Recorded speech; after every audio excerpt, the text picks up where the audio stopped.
Hello guys. तो quick से एक मार्केट अपडेट ले लेते हैं।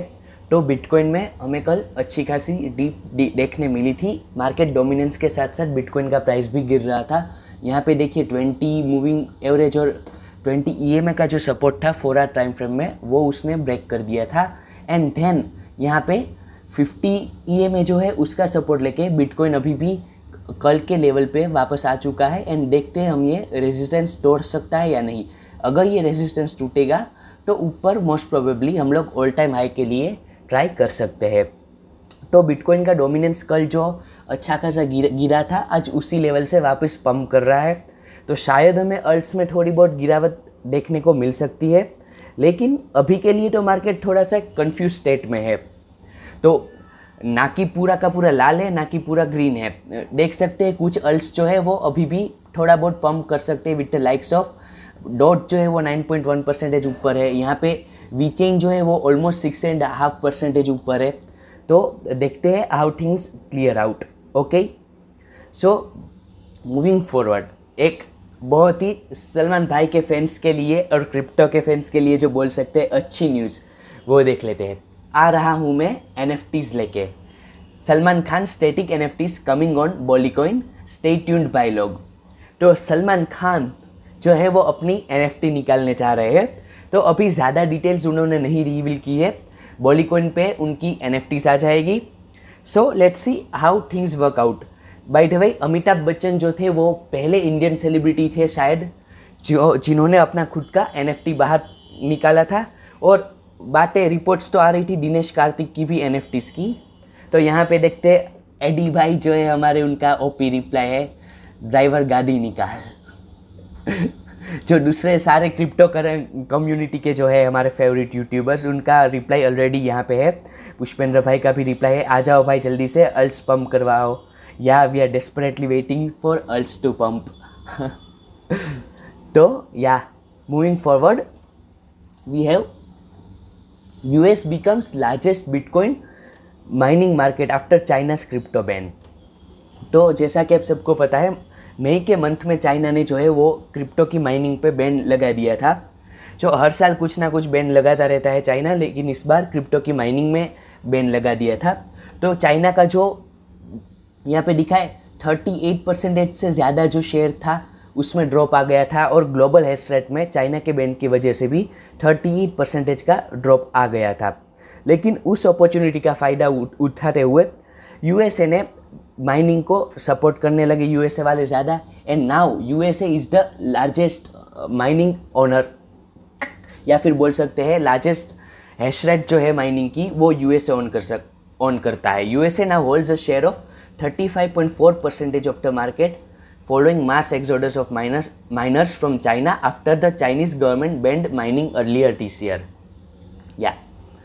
एंड कजाकिस्तान और रशिया जो है वो रनर्स अप से। कजाकिस्तान का शेयर 18.1% है एंड रशिया का शेयर जो है वो 11% है। तो यहाँ पे जो है वो कजाकिस्तान और रशिया ने भी अपॉर्चुनिटी का बहुत अच्छे से फ़ायदा उठा लिया था।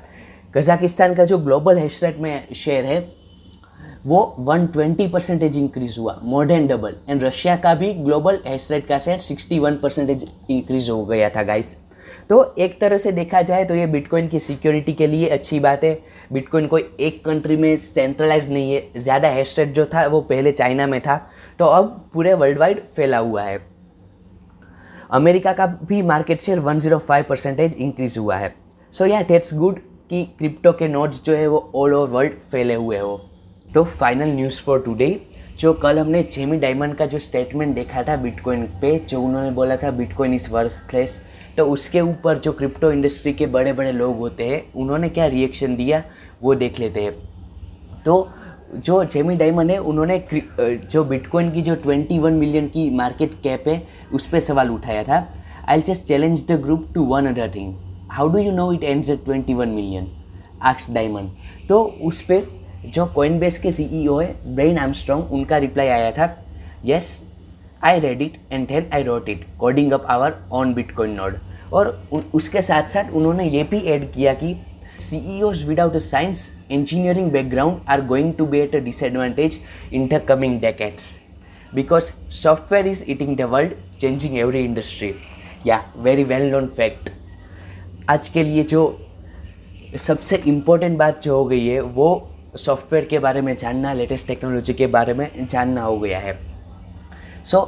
उन्होंने आगे ये कहा, luckily the tools to learn it are available online for free and are getting better and better. It's accessible to almost anyone if they are willing to power through it and at least learn the basics. तो ये एक sarcasm में उन्होंने Jamie diamond, जो क्या नाम था यार इसका, हाँ जेमी डायमंड को एक सार्काज़म में रिप्लाई दिया उन्होंने कि भैया आप जो है वो बिटकॉइन के बेसिक्स वगैरह सीख लो। तो या guys, Brian Armstrong OP in the room. तो उसके बाद जो है माइकल सेलर जो है वो जो माइक्रो स्ट्रेटजी के सीईओ है, उन्होंने भी रिप्लाई दिया, the critical question faced by bankers and investor world wide is, do you understand bitcoin. तो क्या आप बिटकॉइन को सच में समझते हो। उन्होंने ये इंसिस्ट किया इस ट्वीट से कि बिटकॉइन को आप पहले अच्छे से समझिए। माइक नोवग्रेट्स जो है सीईओ डिजिटल गैलेक्सी डिजिटल के, वो गैलेक्सी डिजिटल भी खासा अमाउंट का बिटकॉइन होल्ड करता है। उन्होंने भी ट्वीट से एक जो क्रिटिसिज्म जो है वो जेमी डायमंड के स्टेटमेंट में किया, so strange for a man who has done a brilliant job running a giant bank, his answer around bitcoin are sophomoric and he keeps doubling down on them. I pray I stay open minded my whole life. जो ये narrow minded approach है Jamie Dimon का, उस पर उन्होंने criticism किया कि थोड़ा जो है वो ओपन माइंडेड रहे और जो लेटेस्ट टेक्नोलॉजी है उसके बारे में जाने।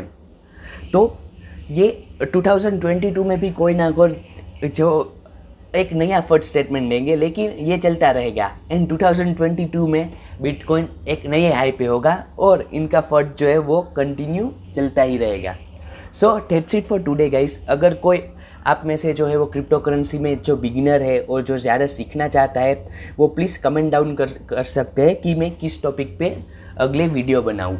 ओके, सो तब तक के लिए बाय बाय, मिलते हैं एक नए वीडियो में।